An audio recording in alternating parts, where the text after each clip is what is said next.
Hello and welcome back to TNI-UK Impacted episode 191, getting ever closer to 200. Coming to you live via the Total Nonstop Impact Network on YouTube and Twitch. And if you listen to us on the go, then we're also available on SoundCloud, Spotify, iTunes, wherever you listen to your favorite shows, we are there. I am, of course, your host, Bison. Well, today, the wanted Bison. And I am joined today by the man known as the Joker. And, of course, coming to us from his local nightclub, LimpstarUK. Hey, guys. Hiya. How you doing? Yeah, I'm good, man. I'm good. I'm just checking out who's in the old chat right now. So we're already Busy. It looks like we got Rich in the house, Melonhead's here, Keith Goldman's turned up. Normally I'd see Mir in there. No Mir at the minute. I thought you'd have a lot to say about Slammiversary. Yeah. But anyway, we've got a few people in the house ready for us to get cracking. What was your week like, Joe? You had a good week? Yeah, it's been okay. It's been not too bad. Not too bad. Okay, what about yourself, Craig? I've just been in absolute bits since SDL did what she did. Like, she even got down on her knee and proposed. Do you know what I mean? Mate, what can I say? What can I Well, say, mate? There's no consoling me. Do you know what I mean? I think I'm even gonna have to dip off the show early tonight because I'm that distraught. That bad. When we get to that point, you might have to just disappear. Is that what you're saying? Yeah. Just sort of drown your sorrows. Exactly. Yeah, it's too hard. It's just I can't believe she'd do this. To a man who doesn't. I'm gutted for you, dude. To a man that doesn't even say yes. Like, he accepted matrimony by shouting "we." Yeah, that's true. That's disgusting. We. Okay. Dragonstorm's joined us, and David Valentine and Dead Punk Gage. Well, there we go. They're all flying in now. They're all flying. Barry Monkey's joined us. Hello. Oh my goodness. They're all flying in the house right now. Well, I've had a good week. Obviously, just as busy as always. You know what I mean? I'm all over the shop. I've got a bit of a snotty nose, but other than that, I'm doing good. I'm doing good. But guys, let's crack on to the news, rumors, TNI. Well, I would say TNA Impact Recap of the Week, but of course we don't do that on these sort of kind of shows. So, but we are going to have a look at some of the news and obviously some of the rumors that are flying around. So we've got the Joe Hendry's Foo Fight this week was with Ryan Richards. Of course, if you guys don't remember, he was the winner of the UK Gut Check last year. You might remember him, Craig. Do you remember him? Because he was at the Coventry tapings. Oh, right, okay. Yeah. So, now he's a bit of a badass, but I'm surprised that we haven't yet seen him turn up on at least possibly an explosion of some sort, maybe. But he's a hell of a talent, and I hope that we get to see this guy turn up a little bit more. Maybe if October is what we think it's going to be, we might see him at a few TNA shows there. Obviously, with it being in the UK potentially, we might see Ryan Richards at some of the at the tapings there. I don't know, but great talent. And do you remember him, Joe? Have you ever seen any of Ryan's matches? He's only been around a couple of years. No, I don't. The name's familiar. I just don't. I don't think. I can't remember if we saw him in Coventry or not. I don't think so. But no, I bit of a blank. Okay, well he's good. More of a blank than usual. More of a blank. You think he's disappeared into your void? Have you disappeared into your void? Yeah. Yeah. There you go. Hang on. David Valentine is hoping that WWE doesn't sign Delta as she is a physical specimen. That's one way to put it. Yeah, I think that is one way of putting it. But there you go.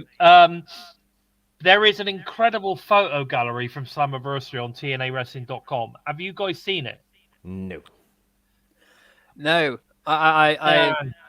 You need to check it out. It is so good. There's some great shots. Okay. I feel guilty because I know me and Joe are useless at the minute. I think me and Joe are still scorned by the whole fact that they milked down all the YouTube thing and made their own app. Do you know what I mean? It's just Yeah, I think we're the basic fans at the minute, so we're watching it, but we're kind of we've been still a bit demoted to the minor leagues. Okay. Yeah, exactly. Yeah. We've been relegated. Yeah, well, all you have to do is go on TNA. You are banned from diving. Banned from jumping through the I was ropes. going to say, just no context whatsoever, just Joe on the samples there. I love it. Yeah, no worries on that one. But hey, now listen, guys. Listen. No, we've been it's like a metaphor from being banned from viewing. So okay, we've been banned from viewing. So all of what you're talking about right now is stuff which is available on YouTube now, free and easily accessible via TNAWrestling.com. Just like is if you want to go and have a look at the roster, it's all there for free. You just have to be bothered to go and look. Right. This week's biggest news is probably the update to the live schedule.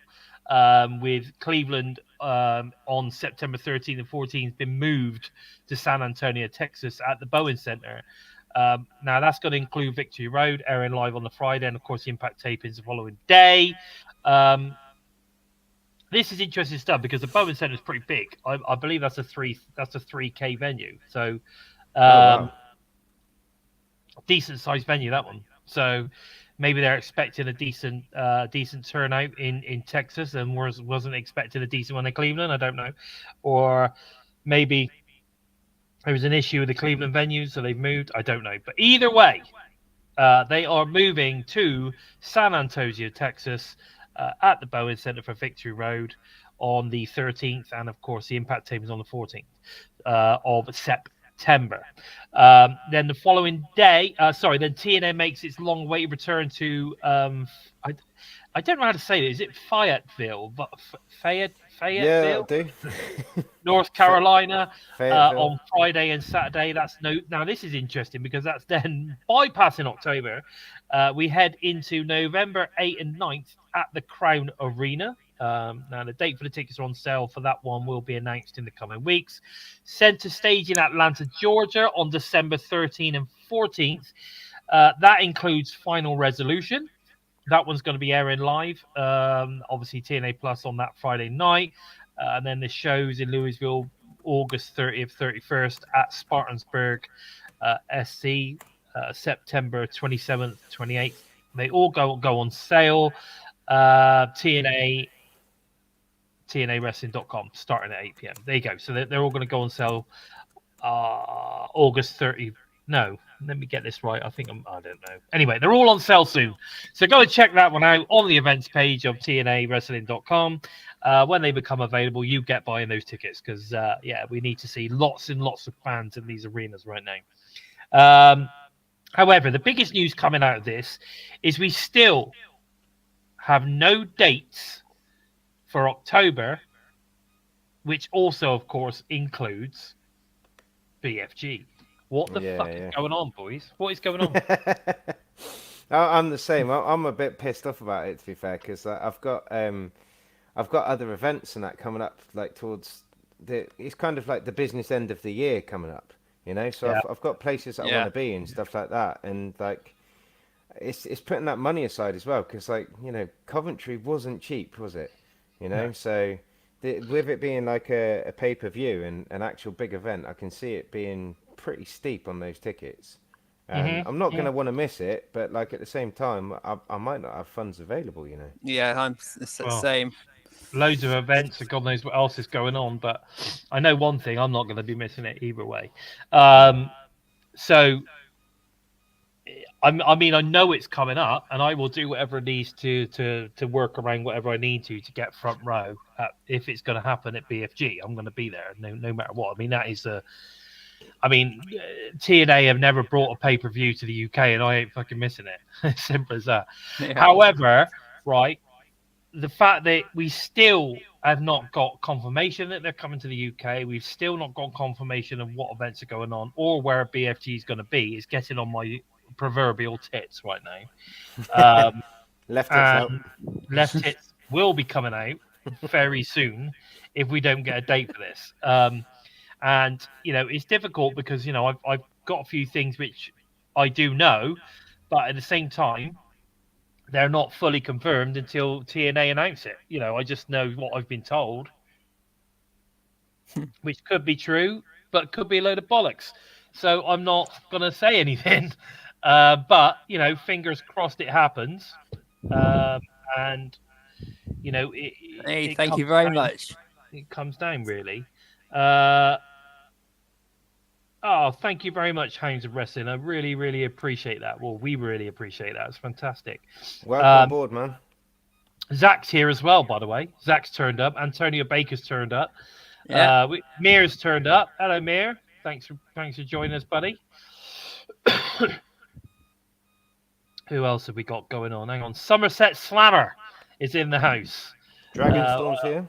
Yeah. God, bloody hell. It's proper filling up today. Yeah. And Antonio Baker saying that wrestling seems to be on the upward swing at the Boom is on. Yeah. I mean, I'm thinking, there's a couple of things that I've got a feeling about in a minute. I have this feeling that they are obviously waiting for something. They're waiting. Hello, Courtney. They're waiting for something so that they can announce certain things together. I have a funny feeling they're waiting for something, and I think it's a TV deal. I think it might be something to do with NXT as well. They could have a crossover match coming at Bound for Glory, and they need confirmation. Thank you, Somerset Slammer. I don't think a venue and date really matters, but I don't know. Thank you very much for the super sticker, Somerset Slammer. We really do appreciate those. We really do. That was wonderful indeed. That was wonderful. I love it. Brilliant timing.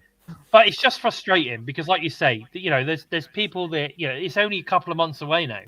Yeah, you know what I mean. You want to start selling these damn tickets, right? Especially if you're going to look at going to a bigger venue. Yeah. Yeah. Bountiful. Yep. There you go. Before, remember, they're going to be in North Carolina on the 8th and the 9th. That's not going to be BFG, mate. BFG is now traditionally October, and that's where it's going to stay. That's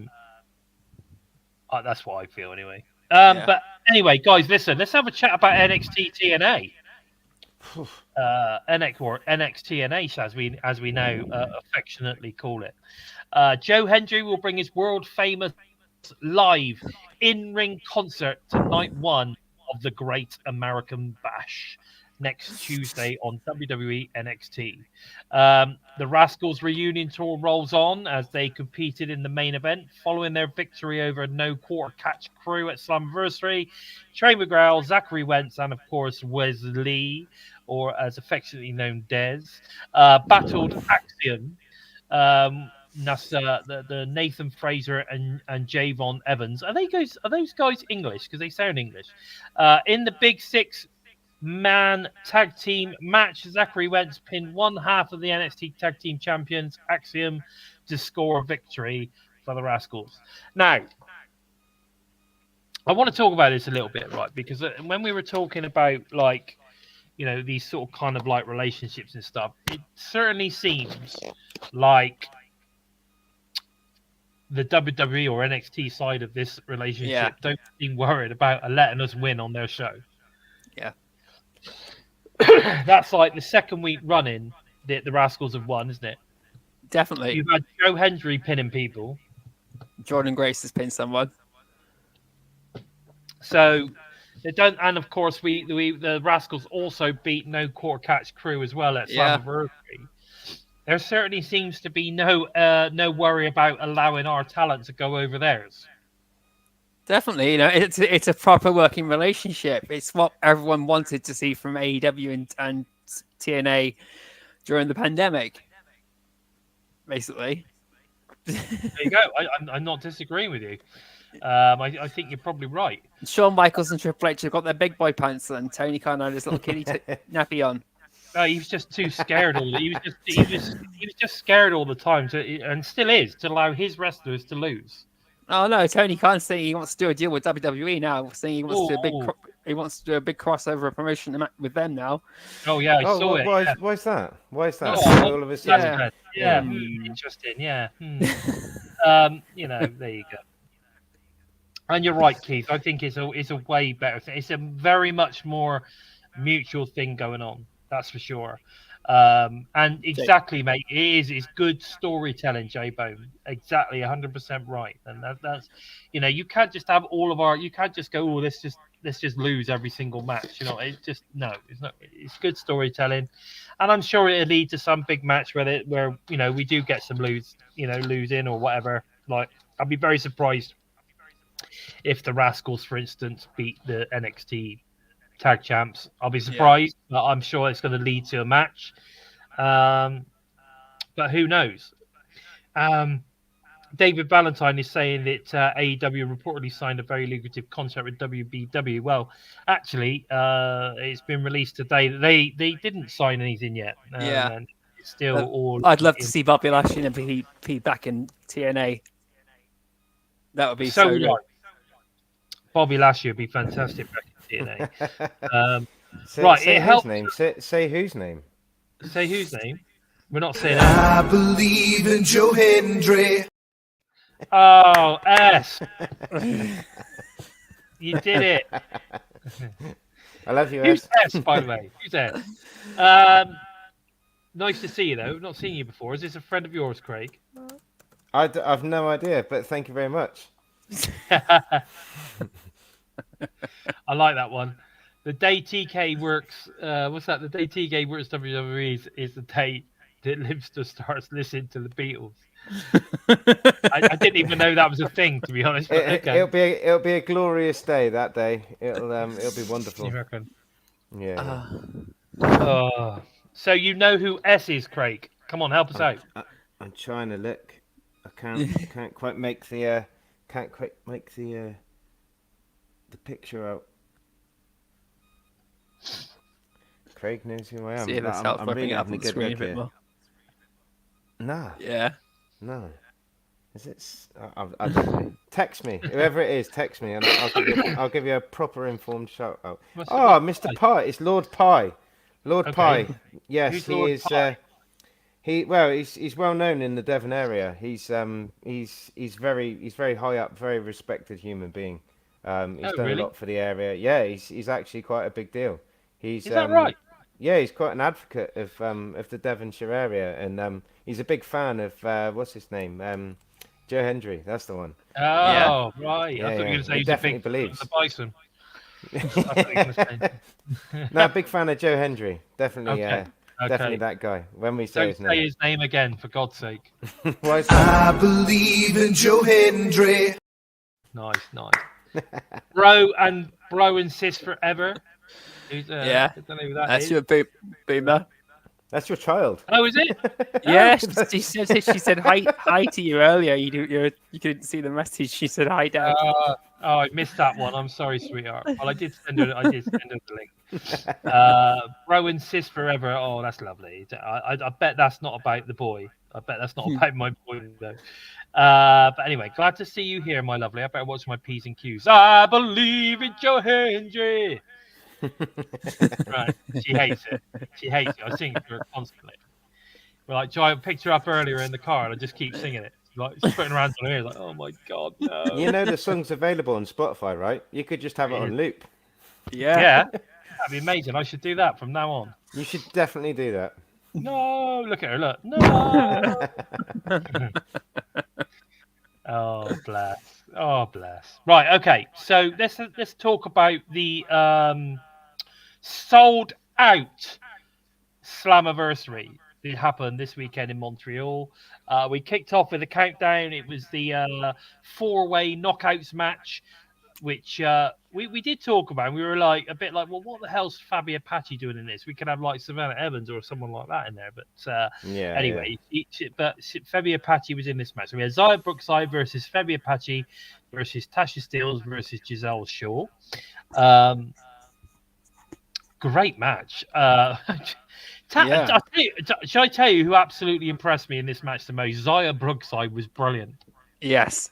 She was fantastic in this match and got a lot of time for Xia. She's young, she's got a hell of a lot of talent, and it's going to be a big star, that girl.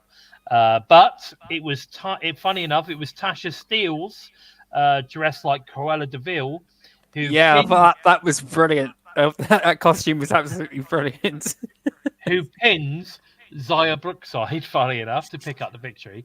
Interestingly enough, though, Natasha Steele's Cruella de Vil isn't that like a little bit of a tribute to potentially a former Knockouts champion, longest reigning Knockouts Yes, champion? Taya Valkyrie did it, didn't she? I think that was Slammiversary as well, if Yeah. I'm right thinking. So yeah, if any of you guys remember that was Oh pretty yeah, good. because Bravo got shot soon afterwards. That's right. That's right. So, however, I was surprised it wasn't Giselle that picked up the victory in this one. Me Eric, too. I was very surprised at that. But that's a good thing. It's nice to get surprised, right? Definitely. Always I was pleased to see Fabi Apache again. I'm a huge fan of hers. I think she's fantastic, and it's good to show that they still got that relationship with AAA after Scott D'Amore left. You know, everyone thought that was going to fall apart, but things are so good between TNA and No, I mean, AAA like there. I said, she is a hell of a talent, and I'm not disappointed she was there. I just feel that we do have our own knockouts, and we don't necessarily need to bring in someone for the countdown show. I mean, if you were bringing her in for I don't know the main show or whatever, then fair enough. But I don't know, and maybe a one-on-one match potentially. I didn't see the point in her being in this one, but what is, I mean, it's not even like she didn't even take the pin, did she? You know what I mean? No. So a strange one for me, strange one, but it happened. It was a really good match. As I said, I think Zaya proper did it for me. Bison needs a remix of I Believe in Joe Hendry, Mickey James, Hardcore Country Air Guitar. Yeah, I know. Who's saying that? Yes, Look who's yes, appeared. Zach, don't worry, I'll sort it out. Say her Hello? name and she appears. I believe in Joe Hendry. Love it. What are you doing here? What do you want? Gate crashing the show. She's gate crashing. You said hi on there. I saw you. So nice to see you. How you been? How you been? Joe saying. Good. You can't hear. Yeah. Can you? I can't. No. Can you hear now? Not Not saying anything. funny. Okay. All right. Well, I'm on my headphones, so if you can't hear anything, it's nice to see you. I'll see you later. Yeah. Yeah, you gonna have your dinner? I'm not hungry. You're not Mom's in hungry? the bath. Is she? Okay. Well, we'll go and have some dinner when I come down. Yeah. Yeah. All right. I'll see you in a minute. Love you. Love you. There you go. The Boomer Bison's in the house. Right. Okay. So after that, we had John Gresham. Unfortunately, was unavailable to make the event because he was set to face Kushida. But Kushida comes to the ring with a new look, a new attitude, and he took on Rich Swann, which I have to say was a pretty fun match. Kushida picks up the victory, but it was a pretty tidy match. But what did you think of Kushida's new look? I'm going to go with Craig on this. What do you think of Kushida's new look? I don't know. I didn't watch the pre-show. Bloody hell! What is the point? Okay, Joe, what do you think? I was trying to find out what it's in reference to. It's in reference to some Japanese Hakushi. Yeah, I was trying to find out a bit more about that, but okay. I actually forgot what the whole thing was called, and so I didn't have time to look at it. But I watched the pre-show on Sunday and watched the rest of the event on Monday morning. Okay. Monday night, so I was a bit all over the place. Yes. But it was.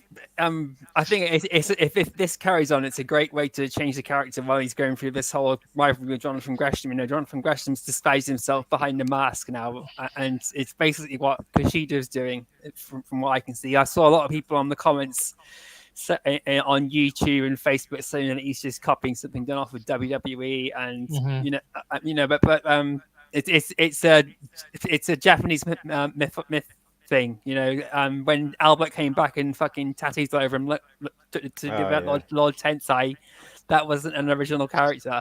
That was just a complete and utter joke. No, fair enough. But it's the what they call the Hakishi tribute, isn't it? With all the words and everything. Now, I'm assuming that all of the the Chinese symbols or words or whatever it is probably mean something. It's like some sort of spell of some sort. I don't know. Yeah. I would imagine they mean something, but it reminded me of Tensei. Do you remember Tensei, the former Prince Albert? Yeah. Yeah. It reminded me of him as well. Yeah, Albert. Look, Mir's putting it in there, Albert. Yeah. It reminded me a bit of that. Interestingly enough, though, back then, obviously, they were just using what they call it, like makeup to put the stuff on him. But whatever they used for Kushida was on his body because it didn't rub off. Yeah. So I'm assuming that, I don't know, maybe it's those you get those stickers now, can't you? The stick on AOE type thing. It's probably that sort of stuff. I don't know. But it was good to see they didn't come off because it sort of kind of kept the illusion that they're tattoos, right? Yeah, it was brilliant. I thought it looked fantastic. So is it worth me going back and watching this pre-show then? I think so. I mean, the matches are pretty solid. It's definitely worth it. I have watched. I watched Eric Young versus Hammerstone because they've released that as a separate like entity on. Okay, online, don't go by that then. Don't go by that one. The rest of the show was pretty good. We'll get to that in a minute. But I thought it was good. Kushida obviously was set up to face Gresham with so obviously that what he was going out as is obviously going to kind of like become the rival to Gresham, I guess. Yeah. But of course, facing Rich Swann, it didn't make any sense, kind of thing. But you Dead Punk's just pointed out completely the opposite. I think that's really a good idea. Yeah. Okay. That's you think he's eventually going to join Gresham? I mean, he could do. I mean, but I still think he's going down the wrong route because he should have become a little octopusy. We already talked about this, right? He should be Gresham's inky octopuses. Sweet chili octopusy. Yes, that's wasabi if it's Japanese. So. God, that stuff burns like hell. So we then go into the Knockouts Tag Team World Title match, which was obviously the Militia versus the champions, obviously versus Spitfire. Hold on, did you? I thought you got. I thought you just said that the pre-show was worth watching. Then you go and ruin it with Militia. This was a good match. It's a good match. No, I'm sorry. Anything with Alicia Edwards in is not a good match. She was wearing chaps. It was fine. Right. It's three people carrying an absolute amateur. Yeah, well, the other three were great. Slamovich trips up Luna from the outside as Alicia capitalizes with a flatliner. Slamovich and Alicia cut off the ring and employ quick tags as they begin to wear Luna down. Luna creates separation with a drop kick off the top, then makes a tag to Threat. The pace quickens as Threat goes on the attack. Threat power slams Alicia on the top of Alicia for 2. Spitfire hit the heart attack on Alicia, but Slamovich breaks up the pin. Slamovich plants Threat with the snow plow. We're very close, near full. Threat goes head first into one of the title belts, and Militia hit the double team Bulldog to win. So they cheated and then hit the worst Bulldog in wrestling history. Okay. Basically, yeah. You hit the nail on the head there. However, Spitfire are fantastic, and I'm a massive fan of Jodie Threat and Luna, so we need these guys to win those titles. Then Director of Authority Santana Marella comes out, because at this point we're now thinking, oh, that's the end of the thing, but it seems to be a bit early. Maybe they're going to do a rundown or whatever. But Director of Authority Santana Marella comes out to talk about the region. Exactly. That's disgusting. He comes out to greet the sold-out crowd in Montreal. Morella announces that he has one more surprise match before Slammiversary gets started on the pitch. That's disgusting. And of course, we get the introduction to Eric Young, and we're then awaiting who it's going to be, and who comes out? None other than Hammerstone. And we, of course, are excited to see Hammerstone and think, oh, my God, it's great to see him back. And we're thinking, oh, my God, he's going to kick the shit out of Eric. Nobody wants to see that, but then nobody wants to see Hammerstone lose to Eric either. So it was kind of like, oh my god, what's going to happen here? This is crazy.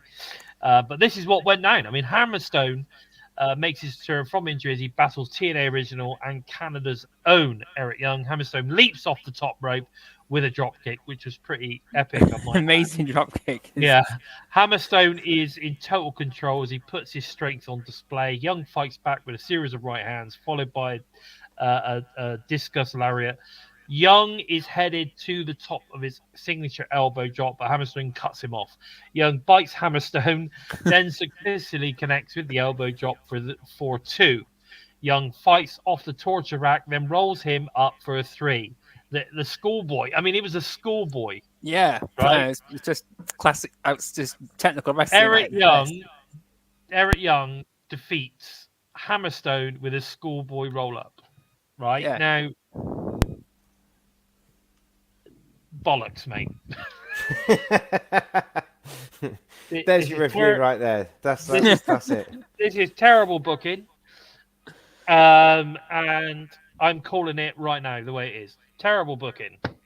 I wasn't overly keen on the outcome, but I still thought the fact that he won, that everyone was expecting Hammerstone to destroy Eric Young. Was it obviously wasn't going to happen in Canada, was it? I mean, no. I'm not being funny, right? But regardless of where this takes place, in what fucking multiverse is Eric Young going to take out Alex Hammerstone? It's just not going to happen. Like, this is the worst result ever. Made Hammerstone look weak as fuck. On his return from injury, where he's literally just had some, like, before he got injured, like 2 or 3 incredible matches with, like, Josh Alexander. And then he goes in and basically has his ass handed to him with a schoolboy roll up in about an 8-minute match. How is that good? It sets up something for next week. That's all I can see. You're making excuses, Joe. You know that's the most biggest bullshit booking you've ever seen in your life. Yeah, it wasn't great, was it? It's not great. That is not great. Okay, but look, it's great to see Hammerstone. Oh, I'm so pleased to see him back. It's just, you know, I said he'd probably be filling in for Nick Nim if he wasn't cleared. So I was partly right that he was coming back at Slammiversary. No, it was good. I mean, what people are saying here, Hammerstone losing, I don't understand. We should have come back, destroyed people. Totally agree.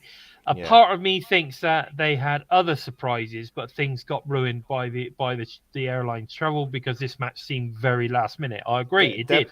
Dead Punk's right. They, I think it was Jordan Grace. Said, like, there's about 7 people or something couldn't turn up to the event. Who those 7 were?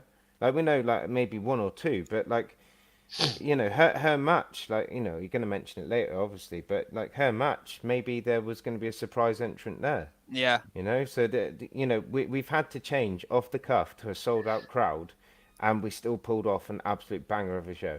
Definitely. Yeah, except that match was bollocks. And I'm a fan. I am a massive fan of both those guys, right? And I'm not, you know, I'm not trying, and that's the thing. I love both those guys. They're fantastic talents, and ordinarily I'd be chuffed to fuck to see them go in 1-on-1. But that match was shit. The outcome was shit, and what a waste of time. Yeah. So I don't know. For me, that was terrible, and I don't ever want to think about that ever again. So fair enough. We then head over to the Slammiversary opening match. Matt Hardy versus JDC. Obviously, Johnny Dango Curtis. Dango in Dango. Jamie Lee Curtis. Yeah, it is Jamie Lee Curtis, JLC. Anyway, Matt Hardy is out for revenge on JDC after he targeted the Hardy family. A vengeful Hardy jumps JDC on the ramp during his entrance. JDC attacks him with a flag. Before the finally, JDC crashes on his 6-foot top rope, leg drop, landing on the hardest part of the ring when he hits an elbow drop out of the corner, followed by the side effect 2. Moments later, Hardy hits a twist of fate from the second turnbuckle to get the win over JDC. Now, not a bad match. It wasn't a bad match. It was a good opening match. But I don't know whether they would have opened the show with Matt Harvey. But I don't know. I think probably because traditionally we've always been spoiled by having like a high octane in your face match to start the show off. This was like complete opposite. Yeah. Yeah, exactly, Barry. That's how I felt. Yeah, Barry stating that it felt like it should have been on the pre-show. I've got to be honest. I am going to disagree with you, Barry, because I really felt like we've re-signed Dango, haven't we? And I felt like he went toe to toe with Hardy. Like obviously Hardy's knocking on a bit, we know that, but I did think like the show might the match might not have been like a showstopper, but I do think that like JDC showed why he's been re-signed because he definitely can go. Came out with the flag, winding people up, then the whole flagpole thing and stuff like that. It was a cheesy opener. It was a crowd pleaser. It was a stocking filler of a match. But at the same time, I still think like both the guys, they really put it on the line out there. It was a good match, I thought. Okay, all right. I just felt it. I'm not saying it wasn't a good match. I'm just saying it felt a bit low octane, if you know what I mean. It's just not a match that we're used to opening up a pay-per-view. No, because usually it's like an X Division SmackDown X Division match or something like that. And it's bang. It just felt a little bit not quite as I don't know, not quite as high octane. I think it's probably the only thing. This is no, but I agree. I think that a lot of the travel issues had something to do with it too. There might have been a different match being entirely planned, but they had to put this one first instead. Yeah. No, I get that. I would definitely say that Impact, the Impact show over the next couple of weeks, they're going to be bangers because now these guys can travel. Yeah. All of a sudden, we're going to have pay-per-view quality stuff on just the regular show. So, the regular show that me and Joe are allowed to watch because, we're not subscribed to the full-on, like, $249 a year, whatever that was. Me and Joe are going to have some treats over the next couple of weeks. Well, again, you don't necessarily have to do that to watch pay-per-view, but after the match, Hardy adds insult to injury with not one, but two more twists of fate. He made sure he finished him off. I quite like that. I thought that was good. I was happy with that. Everyone loves seeing a wrestler being finished off on the show. Damn right. We all love a happy ending, don't we? Now, the system in great USA tracksuits vows to dominate tonight at Slammiversary. I want one of them tracksuits. No, you don't. I do. You will be the talk of Asda in your local area if you wore that. You know what I mean? They'll be like, has anyone seen that dude in like the big USA flag top? Yeah, that's true actually. Because I'm sick. Has anyone seen that meme that's going around at the moment? With it's like basically it's a big rump steak in the shape of Donald Trump. Yeah. With a plaster on it. It's Donald called Rump. Donald Rump. I love that. Right. Then we get the TNA tag title match, which is obviously the system versus A, B, C. Now, this I thought the entrances were pretty good on this, and the crowd were pretty up for it. They were on it, mate. They were excited for this, definitely. That one's for you, Barry. Sorry, he just mentioned it. That one's for you. Oh yeah, baby. Love a bit little. Yeah. Sorry, as you were. Sorry, I'm just looking at what Somerset's saying. Did anyone think the back was a Union Jack looking thing? Almost like a double insult to the French Canadians. Yeah. Could have been. I have to say, like, the system were proper, like, they were the heels, mate. Yeah, they really made themselves stand out in this. It was brilliant. Oh my God, they did. And I thought Moose's gear later was fantastic. But anyway, here we go. And Mustafa Ali did a great job too. Yeah. Okay, let's talk about the match. Eddie distracts the referee, allowing Alicia to choke Bay from the outside. Bay breaks free of a double team offense from the system, allowing him to make the tag to Austin. The pace quickens as Bay dives over the top rope onto both of his opponents onto the floor. This time it's Myers who distracts the referee as Eddie trips up Austin on the springboard attempt. The system are in total control as they begin to begin the wear down process on Ace Austin. Minutes later, Austin counters the roster cut from Myers to create a separation and make the much needed tag to Bay. Bay drops Eddie with a springboard moonsault. Alicia gets involved once again, causing Bay to run right into a chop from Eddie. Bay hits Myers with a cutter on the apron, followed by Soar to Glory from Ace Austin. Bay almost puts Eddie away with a top rope frog splash. Myers hits an assisted spear on Bay, but it's not enough. Eddie pulls Myers out of the way, causing Bay to hit Alicia with the art of finesse. ABC hits the 1, 2, sweet on Myers to win the match, and they are, of course, new TNA World Tag Team Champions. What a match! Just way too sweet. I thought this was an absolute fucking cracker of a match. It was 100% 1, 2, sweet. 100% sweet. I loved it. And I'm so happy that ABC are the champs again because they are awesome. And of course, it did. They handed ABC. They handed, of course, the system their asses big time, and of course their first loss of Slammiversary. What were your thoughts on this one, Joe? It was a bloody brilliant match. I was so it's a lot of these matches are whoever wins, we win as fans. You know, I was hoping the system would retain and then Ace and Bay would win it down the line, but that's just me thinking that everything with the system would come to an end at Bound for Glory. It seems that things are coming down now, and we'll see what happens later on. But Ace and Bay getting the win now, it was the right time.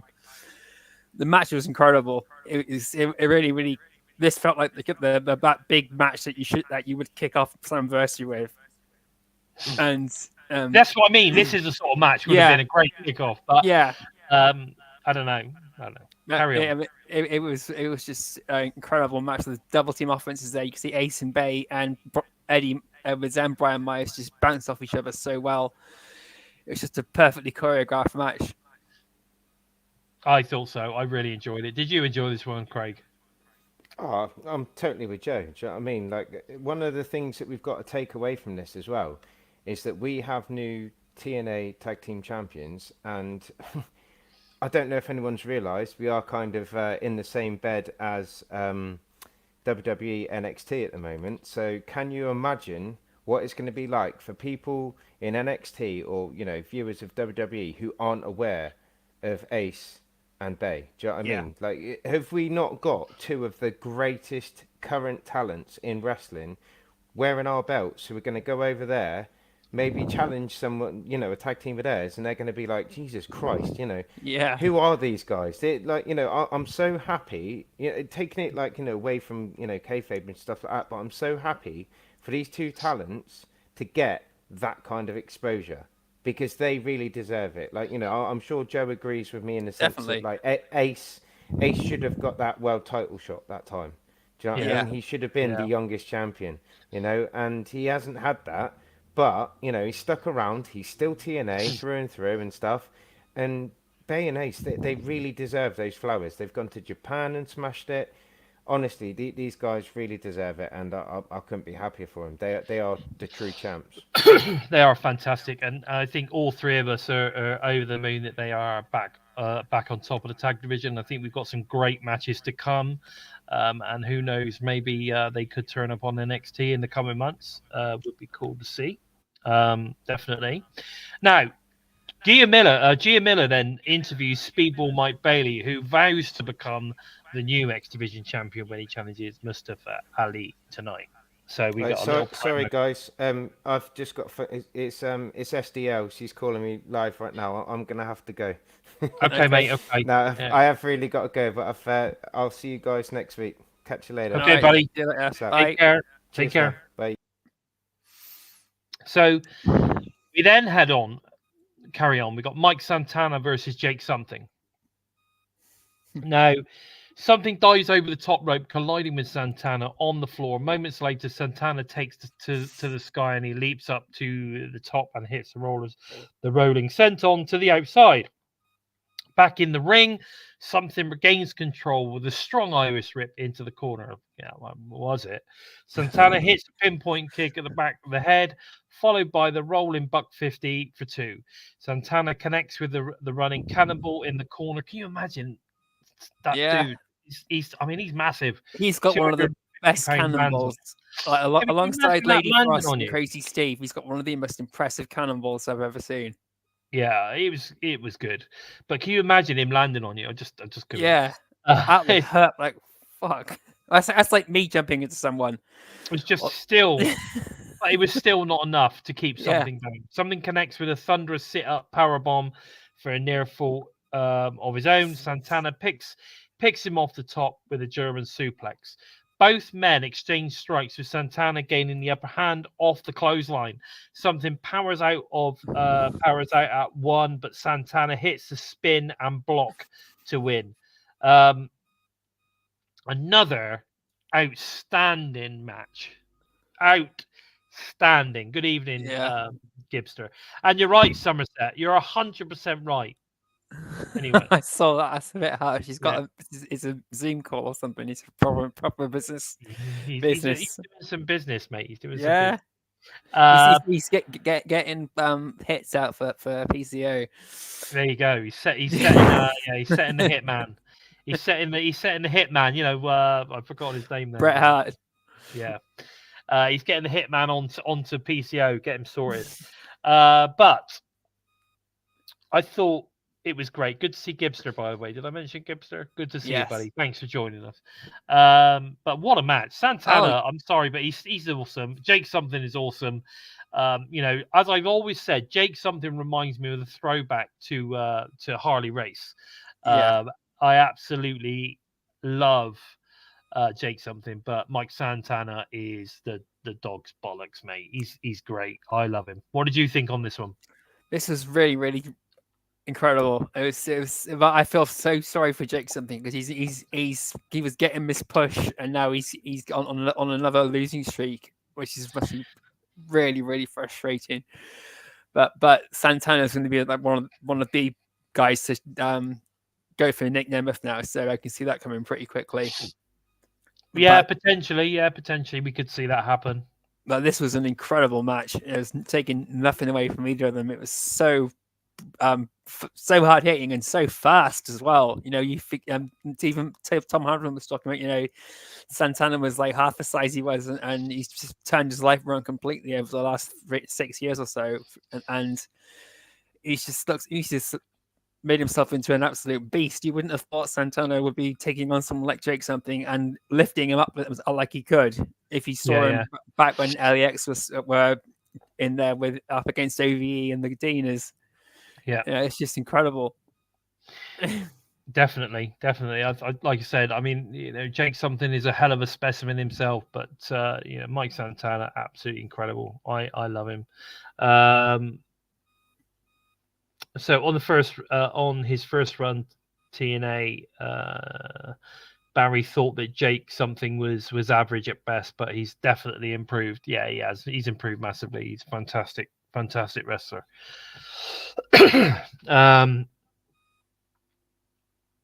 Okay. Cheers, Anne. Eric Young reflects on his victory over Hammerstone earlier tonight on the countdown to Slammiversary. Typical promo there from Eric. Inter-promotional matchup we get next. So we've got the TNA, the Rascals, of course, representing TNA versus NXT with no quarter catch crew. And, you know, again, this is where stuff is starting to gelling. We're getting some talent coming in from NXT, and obviously our talent going over there, and storytelling is starting to happen. But the early advantage goes to the no quarter catch crew as they cut off the ring, and where Wentz down. Moments later, Wentz breaks free and makes a tag to Miguel. The pace quickens as Miguel knocks his opponent off the apron. Bourne pushes Miguel off the top into Dempsey, who catches him in midair and connects with a suplex. Bourne hits Miguel with a power slam that launches him into the ropes. Lee hits Tornado DDT on Dempsey for 2. It's an all-out assault as a no quarter catch crew delivers a 3-on-1 attack to Lee. Dempsey hits Miguel with a dragon suplex, but Lee hits the top rope splash to break the pin. Everyone is down following the daring dive from Lee over the top rope to the floor. The Rascals take out Heights with Soup Kitchen, followed by Hot Fire Flame to get the win. I have to say, now, if you guys weren't a believer or don't know no quarter catch crew before you started seeing them turn up on Impact, you're in for a treat, because I have to say, I thought Dempsey is fantastic. Like, Yeah. he is. I'd like to see Dempsey take on someone like Josh Alexander, Jonathan Gresham. I think they would have an amazing match. Dempsey is what is in there with those sort of kind of like technical style, technical legends. Yeah, I think, you could tell he's, being trained by his father. There's no doubt about that. And credit goes to the commentary team for mentioning William Regal in there as well, being Dempsey's dad. I thought this was a really good match. I really enjoyed it. And again, I wasn't 100% sure who was going to get the win here, and I'm so glad it was the Rascals. I was really split on who was going to win for a large portion of the match, but for the Rascals to get the win was great, so good to see. But the match was just wow. I'd never seen any of the no quarter catch crew until they come to TNA, and I was blown away by just how amazing these guys were. And kudos to Shawn Michaels and Triple H for getting those guys onto WWE and keeping them there as well, and letting them come over to TNA. Thanks for that. It was incredible.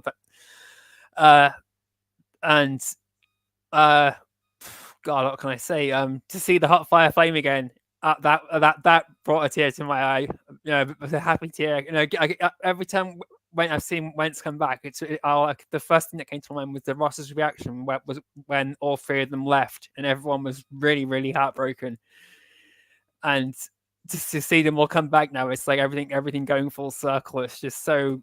It's one of those really feel good moments. That's legit.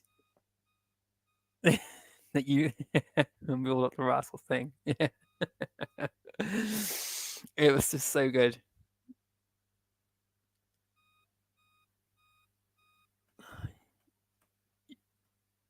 I can't hear you. Your sound's gone. Am I back? Yeah. Yeah, sorry, I've lent on the thing here. So they've had a great week, haven't they? I mean, they win at Slammiversary. They take out the NXT guys there. They take out Axiom at NXT on Tuesday. I think, they're obviously setting these up. They're getting their flowers, that's for sure. The fact Definitely. that I saw the video with the Rascals go and see Shawn Michaels, and he's giving it all of this. And I think it's brilliant. I think what's going on at the moment is fantastic. But I agree, actually, Barry. I think no quarter catch crew is a terrible name. But anyway, I don't understand it really, but there you go.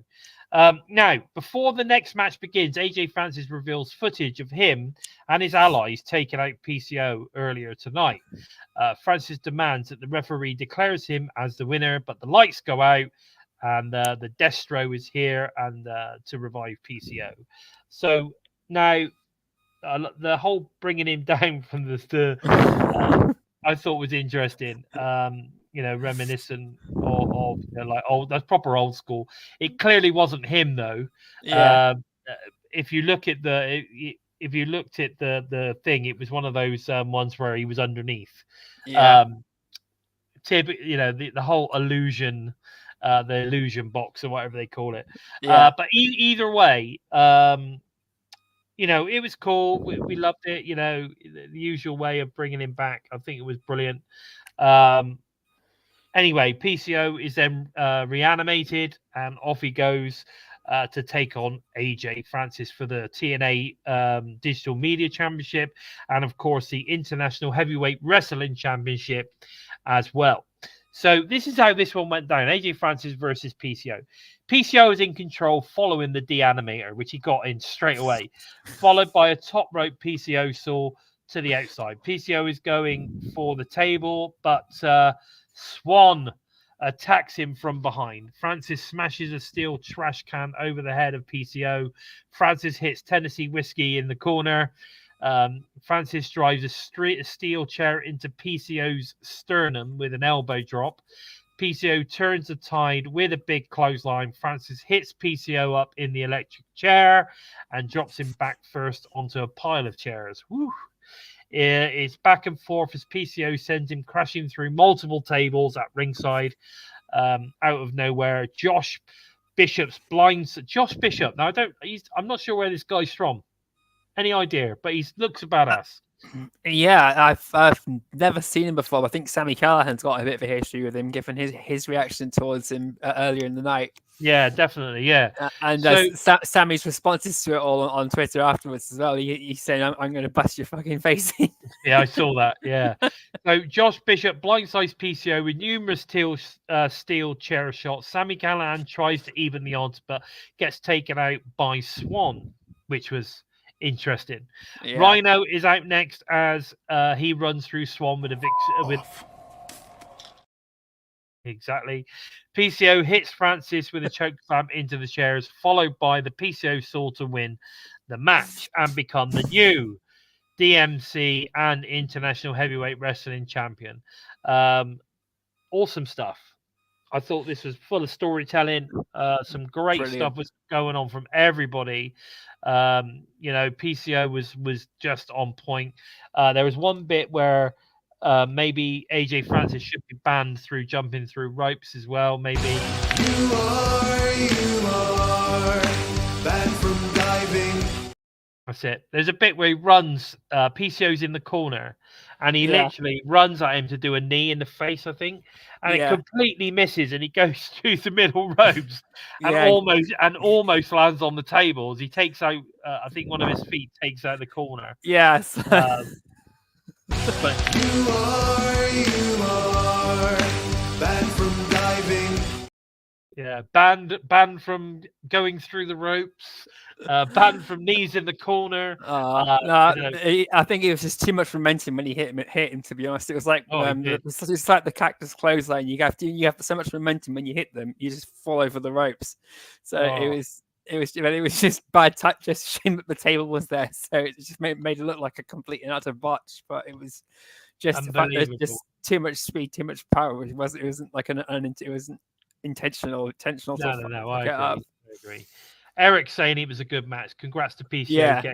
Yeah. He's going to get married this week, and someone please tell AJ that he's still banned from diving. He's definitely still banned from diving.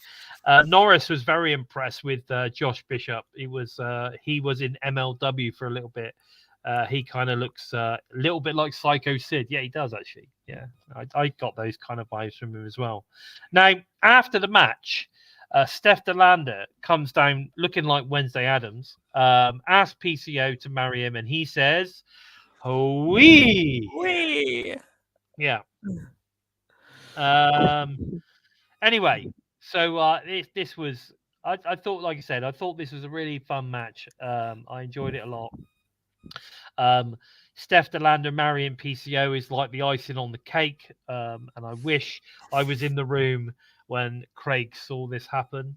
It was good. So I enjoyed this, and I'm all for this story, this love story of Beauty and the Beast. I love it. I think it's absolutely superb. And it was definitely a much better match than PCO versus Con. Totally agree with that. Maybe that's who they should have had Hammerstone face. They should have got him in con. Hammerstone kicked his ass, and then that would have been that. That would have been everyone would be happy. Okay, so we then head into the TNA Knockouts World Title match. Jordan Grace versus Ash by Elegance. Now, this is a match where we said last week that it was going to make or break Ash. Yeah. Because, so far, no one's been particularly impressed with her. They don't really understand what the deal is. And I'm the same. I'm exactly the same. I'm 100% was like, I know she can go. I've seen matches. I know she can go, but we've not seen it on TNA. And it was starting to get to a point where it's going to hurt her if she didn't have a decent match. So anyway, this is interesting because Rosemary is seen watching on the front amongst the fans, which I like. The personal concierge trips up Grace from the outside, prompting the referee to eject him from ringside. Rosemary makes her way to ringside and chases off the personal concierge with a knife. The commotion allows Ash to take control, following a slam on the floor. Ash hits a backstabber out of the corner to slow the pace down. Grace begins to build momentum with a series of body slams, but the damage to her spine is apparent. Grace hits Shades of Samoa out of the corner for a 2. Ash hits the Tornado DDT for 2. Jordan hits a superplex, followed by the Juggernaut jackhammer for a near fall. I love that combo. That's such a great combo. I agree. Definitely. I love that too. Ash counters the Juggernaut driver, then hits a Canadian Destroyer. Whoa, where did that come from? Ash goes for rarefied air, but Grace gets her knees up. Ash catches her with a spinning net breaker. That was good. Followed by sliced bread from the top. Grace hits a powerbomb, then puts Ash away for the Juggernaut driver to obviously retain the championship. Now, I'm just going to pull this out because I don't know, but my ears are hurting. 2 seconds. Okay.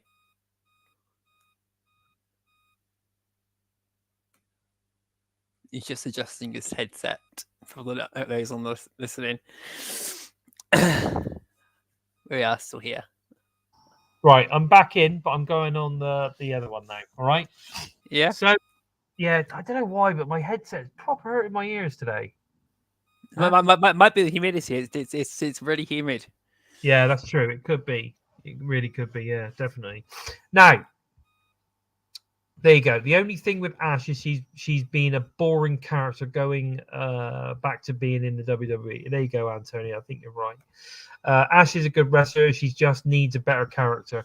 Well, I don't have an issue with the character. I'll be honest. I don't have an issue with the character. What I had an issue with is that they were playing too much to the character and not enough to her ability. Yeah, they gave us too many squash matches.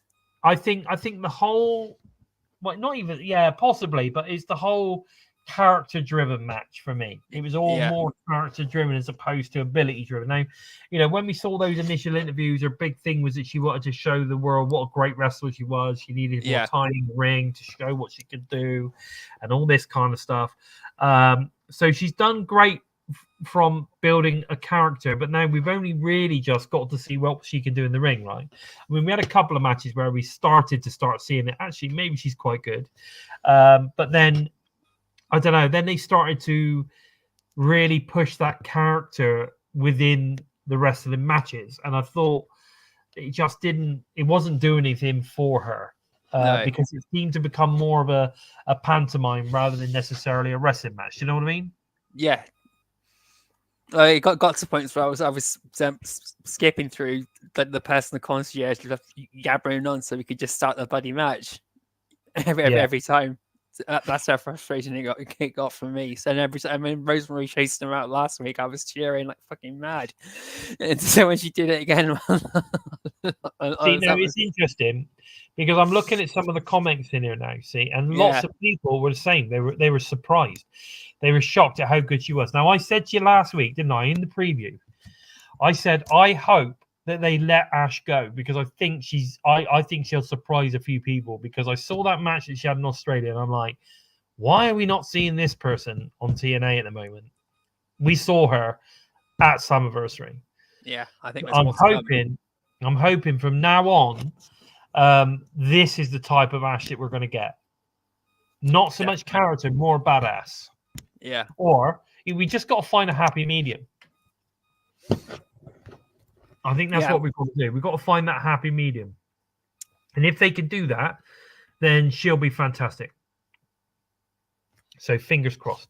There you go. Let's Somerset Slammer. Her angle should have been, I'm here to show everyone that I'm the real deal. The whole Barbie doll thing makes her look like a relic. It's true to a degree. That is true. That's basically what Giselle Shaw's doing now. She's come back to show everyone that she is the real deal. Yeah, exactly. I'm the real deal. That's what I am. I agree, Mira. I quite like Rosemary with the blonde hair, actually. I quite like Yeah. the X Division champion. Rosemary generally. Well, yeah, obviously. Any reincarnation of her is fabulous. X Division Championship match. Here we go. Mike Bailey versus Mustafa Ali. The match that we all thought would potentially be the match of the night. Probably was. It was very close between this one, I think, and the main event. But I think I'm going to go with it. I'm going to go with this being the match of the night. It looks like Total Nonstop Impact. Who's put that one up? Is that you, Joe? Yeah. Yeah, match of the night. Match of the year. Fucking brilliant match. I think match of the year, he's saying. All right, okay, match of the year. Right, Bailey hits a step-up moonsault from the second rope to the outside. Moments later, Ali turns the tide with his signature rolling neckbreaker. Ali delivers innovative offense, swinging Bailey around and planting him into the mat. Bailey avoids the 450 splash, then catches Ali with a super kick in midair. Bailey soars with a shooting star press, but Ali slips away before the referee can count to 3. Bailey hits the top rope Spanish fly. That was amazing. Into Ali and his entire entourage outside the ring. Ali tries to steal the pin with his feet on the ropes, but the referee stops him. Bailey connects with the springboard moonsault out of nowhere. Bailey dodges a 450, then picks Ali off the top rope with a poison runner. Bailey hits Ultima Weapon and scores the 3 count. But Ali's foot was underneath the rope. The referee calls off the decision and the match continues. This is what I liked. What I liked about this was there's some great action. There was some fantastic hard hitting, but there was some good storytelling at the same time. This match had everything.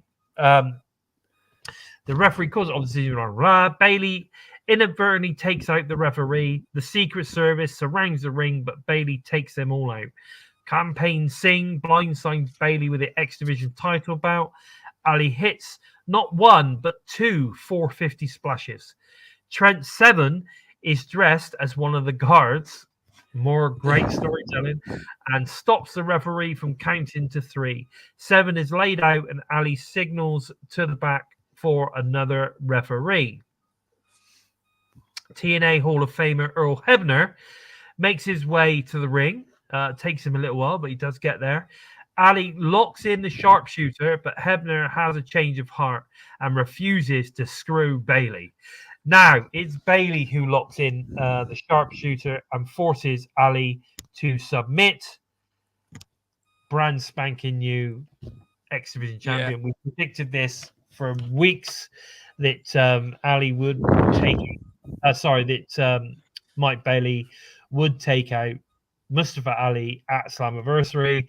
But what a match. Oh, my God. Hard hitting. There was some Mustafa incredible... Ali's his first loss in almost 240 days. Since he's been a free agent, it's his first loss 1-on-1. An absolute incredible match, and I'd love to see him coming down in that Heart Foundation attire, really rubbing it into the Canadian fans. That was brilliant as well. Oh, mate. This was a great match. I mean, it was just incredible. I literally watched it twice, and I might even watch it again this week. It was so good. Really, really good match. I loved it. Earl Hebnar, like you say, like Eric's saying there, Earl Hebnar almost 30 years later goes from villain to hero. Congrats to Speedball. Fantastic. Interesting take there. Wasted job, in my opinion. Bailey will never elevate beyond this. Hope I'm wrong. Great match. Maybe. Earl screwed Ali. Yeah, possibly. I don't agree with that. I That's think what Mike Ali's Bailey's going to be incredible. saying. That's Ali's next campaign. Who screwed Ali? Earl screwed says Yeah. I mean, I get what you're saying, Gibster. I get what you're saying. You know, did it need Earl? No, probably not. But I think in the end of the day, it was just a nod to the Hall of Famer.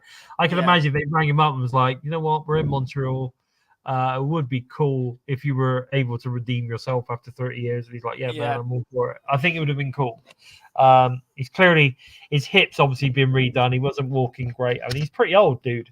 I'm not sure how old Earl Hebnar is, but, you know, fair play to him. There was one bit now where Ali, is about to hit Bailey with a chair. Bailey literally kicks the chair out of his hands and the chair hits Earl Hebnar and knocks him over. Yeah. He's like, wow, fair play to Earl for taking that as well. Like, you know what I mean? I thought it was a good match. I really enjoyed it. I think we're going to see some incredible matches moving forward from Mike Bailey as well. So it should be good. And I think we're starting to see some personality from Mike Bailey as well. Yeah, now we've really seen that. Yeah, since he's been with Trent Seven, he's really he's found a bit more of a happy medium with building his character a lot more. Yeah, and it's just that extra person being there you can probably practice your promos with is really helps him. That's true. That is true. Now, Barry's saying Mr. Ali did make the X Division interesting. He made it great again, baby. Yeah. Hope they could keep the X Division story and character based, not just good wrestling. I agree. Hopefully they will. It's just where do they go for this? I don't think Mustafa Ali is done. I think we've got. No, he'll be going for Nick Nemeth next. You reckon? I don't. I think he's going to go. He's going to continue after Bailey. I think. But we'll see. Yeah. Now, the personal concierge and Hammerstone confront Director of Authority Santino Marella and demand that they make things right in their shortcomings earlier tonight. Marella announces that this Thursday on TNA Impact, it will be Hammerstone and Ash by Elegance versus Eric Young and the Knockouts World Champion Jordan Grace. Interesting stuff. I'm looking forward to seeing what happens with that. Then we've got the main event, the 6-man elimination match for the TNA World Championship. Moose versus Kaz versus Josh Alexander versus Nick Nemeth versus Steve Macklin versus Joe Hendry. I said his name, Joe. Incredible. I'm out of time. Never mind. Anyway, after 6 fantastic entrances, Moose was great in his gear. His gear was superb. He looked $1,000,000, definitely. Nick Nemeth was always just as good as always. I also enjoyed Joe. I mean, Joe comes out, the crowd go absolutely insane. I've seen a few fan videos of this entrance. The crowd is a lot louder than it appeared on the pay-per-view. They went absolutely batshit crazy when Joe Hendry came out. It was so brilliant. Everybody that you could see was just singing along and everything. It was brilliant. One of the videos was from someone right at the top, and then at the back of the arena. So you got a good view of where the crowd was. There was no room at all, so it was well over 4,000 people in attendance. It was definitely sold out for good for anyone that's thinking it's just filled in like they do with AEW to fill up empty spaces. But it was bloody good. He was. That was fantastic. Right. Okay. So this is how the match basically goes down. We'll have a little chat after every single elimination. All right. Yeah. Everybody gangs up on Kazarian in the early going as Hendry drops him with a stalling vertical suplex. The action spills to the outside where Hendry does the same to Moose. Alexander relentlessly hits Macklin with a series of German suplexes. Nemeth leaps off the apron, driving his elbow into Moose, who's laying on the floor. Kazarian catches Moose with a mid-air cutter for 2. Kazarian is caught up in the crosshairs by Macklin. Moose hits the spear on Macklin. That's a great spear, I'm not going to lie. to score the first elimination. Now, so Moose takes out Macklin. Unexpected. I'm not gonna lie.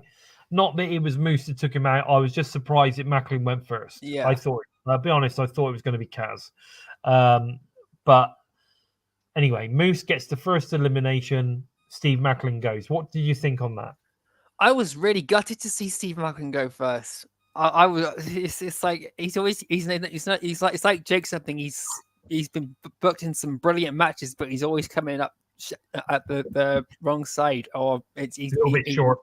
Or if he was going to get eliminated first, I wish they'd left it a little bit longer, because what happened afterwards, they could have eliminated him shortly after what they got back into the ring, because I thought he was eliminated too soon. But at least he wondered where's Steve Macklin going to go from here.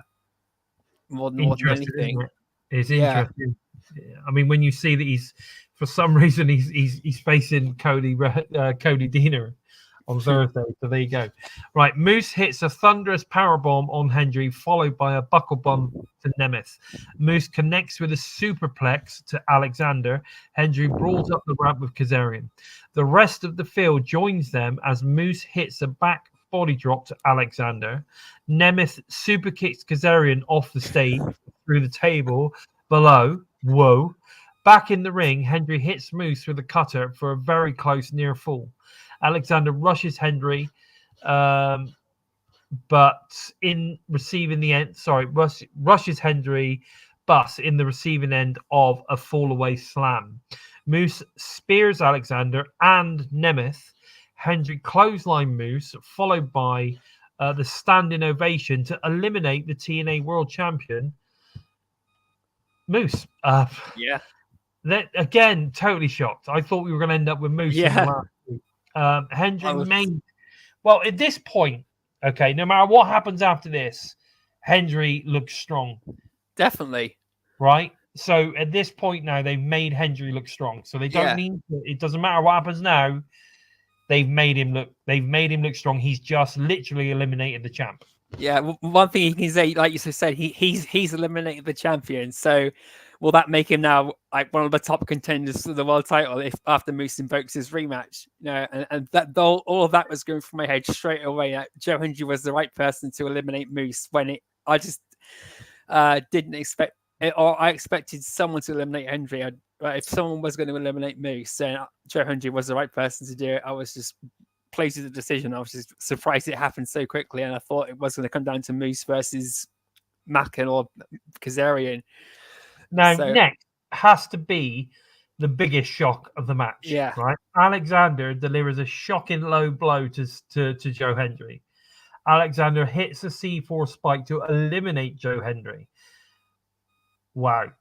I mean, this was the heel turn for Alexander, because after this, Alexander continues to pummel Hendry after eliminating him. You know, Josh Alexander puts his hands on the referee, but Nemeth comes to his aid.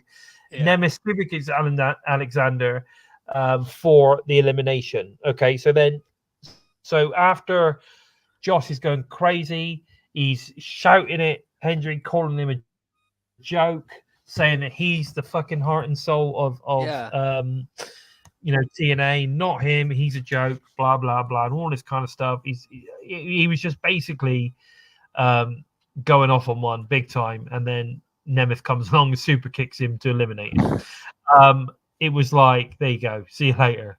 So three very quick succession eliminations there. Yeah, that's my Macklin could have been eliminated around about that time too. You know, because everyone was getting so hyped up and angry at that moment. You know, like Josh Alexander was. That in Josh Alexander going on an absolute tear like that, he could have taken out Macklin as well, and then Nemeth could have eliminated Alexander, but it would or something like that. I just thought it was very, very interesting that they chose Josh to do this, because obviously they need to give Joe as much credibility as possible, and I think that set up a feud right there. to potentially take that right the way to BFG, if you ask me. I mean, who knows? We might even get a 3-way. We might get Nemeth, Josh, and Joe. For the world title. At BFG for the world title, maybe. I don't know. But what I do know is that was great storytelling through that moment. This is how you make someone the face of a franchise. You don't, you don't gift them a title. You make them earn it. And Joe Hendry said he wants to earn the status of face of the company, and he's going to do that through Josh Alexander with this rivalry. Yeah. This rivalry is really going to push him right through to the face as the face of the company, the unstoppable force, and the heart and soul of TNA. I think they're doing the right thing. If they'd have put it on him now, it would have been way too early. Definitely. And potentially ruined all that momentum that's been built up. I think there's still a way for it to grow. And of course, I think this is fantastic booking. This is the best book match of the entire night, if you ask me.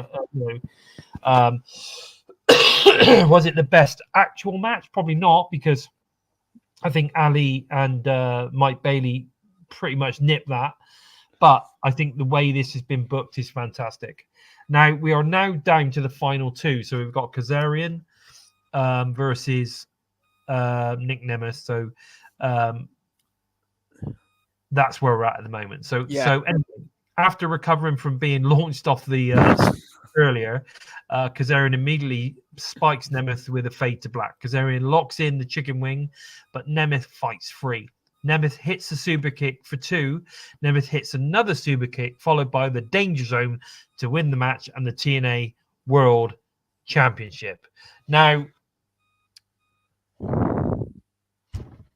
I think that Nick was booked to win the world title at Slammiversary from the very start. I think when he was signed for the year, which I believe he was, he's been signed for a year, I reckon. I mean, I know he's still, but I think they've said, look, I think they brought him in for a year.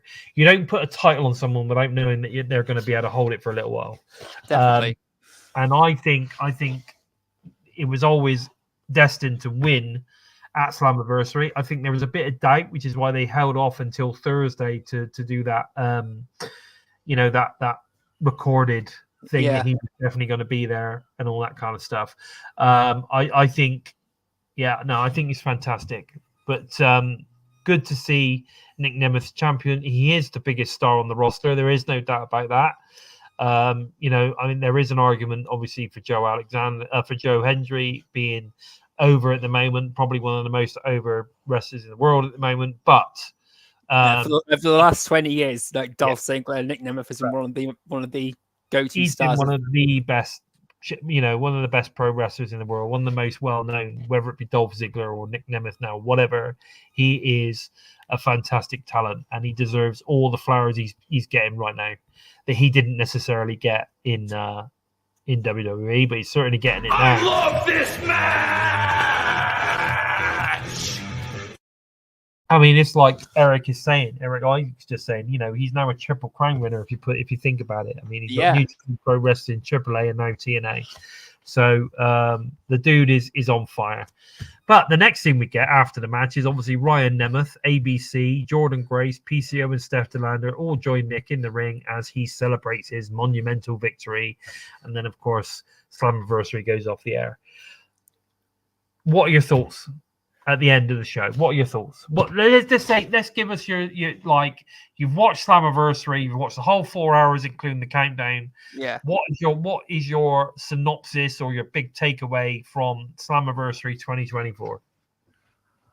Holy shit, that was fucking awesome. That was going through my mind when I finished watching the main show on Monday. It was, oh my god, that was just amazing. And today I've just been thinking about all the the troubles with the flights and that, and all the stars and that who were supposedly coming or now going to be late in that. I mean, they managed to pull that off with all the technical difficulties that no one could see coming, and the marketing and the build up to it's been really, really good. a lot of the matches were announced last minute, which added to the whole appeal of the pay-per-view, in my opinion. You know, all the undercard matches, we got all the big matches out there early, and everything else like Matt Hardy versus JDC, the 4 match with the knockouts. None of them changed either. Yeah. So the big match, the 5 matches that they put out there didn't change. Yeah, they didn't change, and they were like the big draws for the fans to go and see the whole. And then what you got in between was amazing matches too. And you know, they didn't oversell the pay-per-view. They did it perfectly, and the build-up's been fantastic. The event was amazing. It was just wow. I just wish I could have been there to see it live. Yeah. I think the crowd were incredible. They were rabid for TNA, for the wrestling in Montreal, which I thought was awesome. I think, you know, if they weren't TNA fans before, they certainly will all be now. And you know, it was a great way to for Slammiversary. Really, you know, it will be the biggest attended pay-per-view, I would imagine, of this year. So, you know, and unless they do go to Copper Box for BFG, which is a 7,000 seater, or a 7,000 venue. If they could do that, 7,000 for BFG would be incredible. Can you imagine that being sold out in the UK? That'd be incredible. And I think they would. I think they will sell it out, as far as I'm concerned. But you're right. I think the fans were expecting big surprises. But, you know, they highlighted their own guys. They highlighted their own roster, which I think is fantastic. And I agree, Barry. I think there probably was a few surprises planned with issues with the travel. Went down. They did a great job. I think they did a fantastic job. And I can't wait. It's great seeing, like I say, Gibster's right. It's great seeing big crowds for TNA again. And I totally agree with that. And I hope if BFG comes to the Copper Box that we can sell that out. Because that will just show TNA that UK is a potentially a huge market. It was in the past, and it could be a huge market again for TNA if they go all in. If that makes sense. Yeah. Pardon the pun. If they go all in, pardon the pun.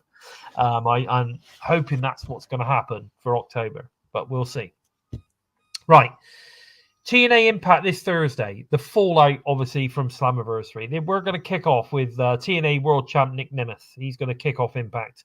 And hopefully he's going to, we're going to get some, I don't know, maybe some people to join him in the ring. I don't know. There's going to be a bit of a celebration, I'm sure. And he's going to tell we know the King is going to have something to say. The King of TNA is going to have something to say. Yeah, I'm sure.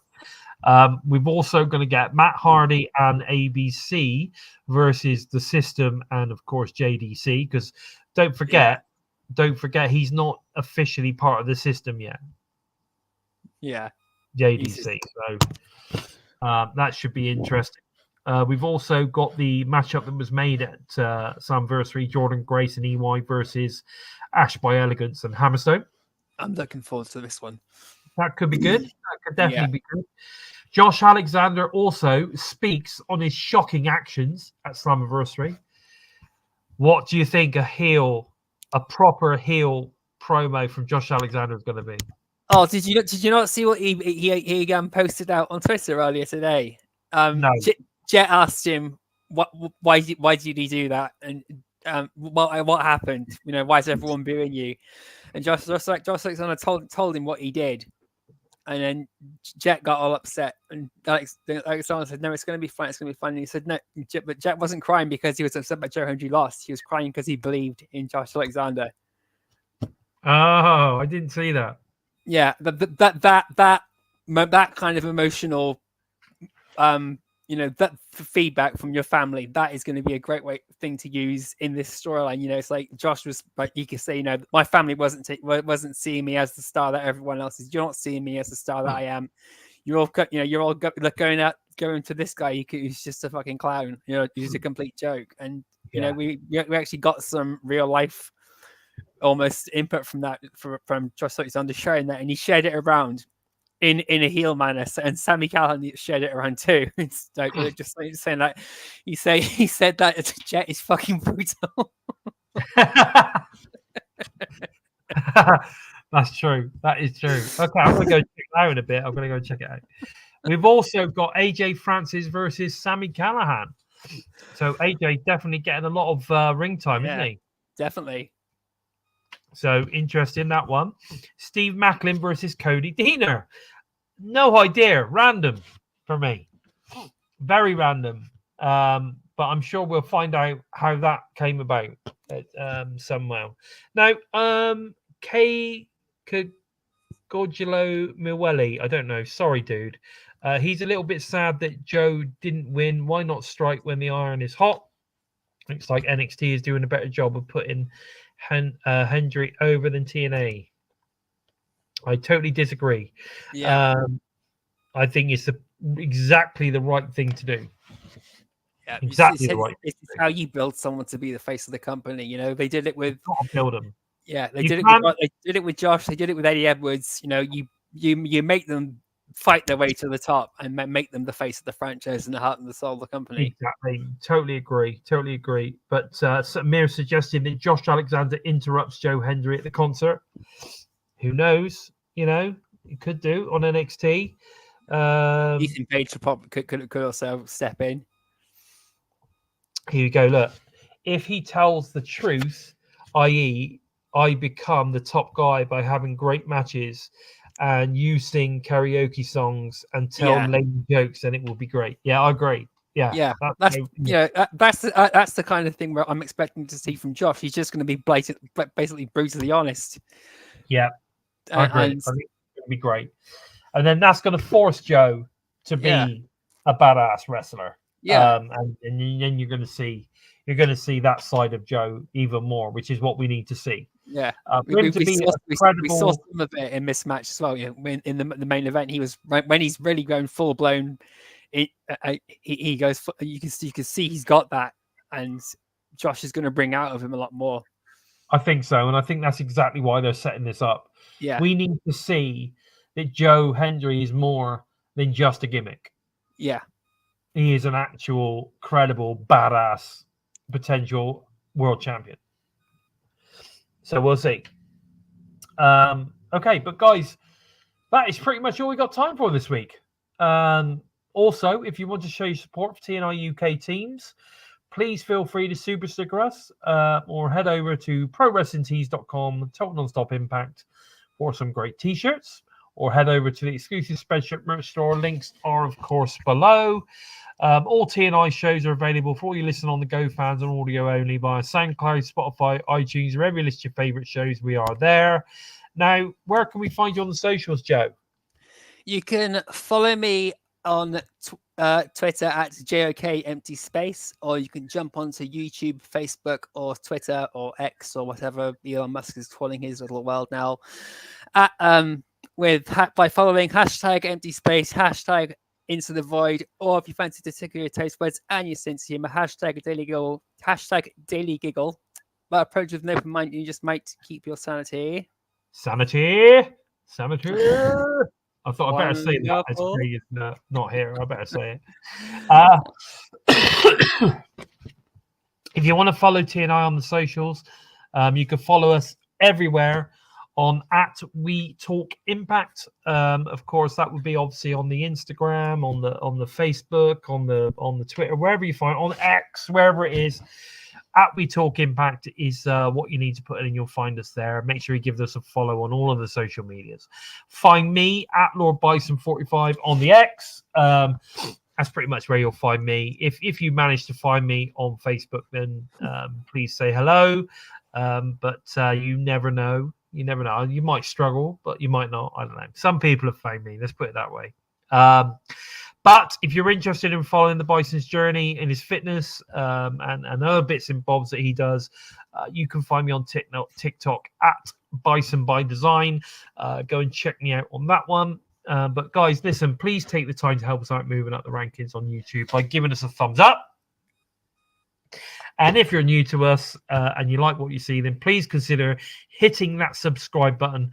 And don't forget, obviously, to give the bell a tickle, a squeeze, or, of course, a smash to never miss any of the great content coming out from the US and, of course, the UK teams each and every week.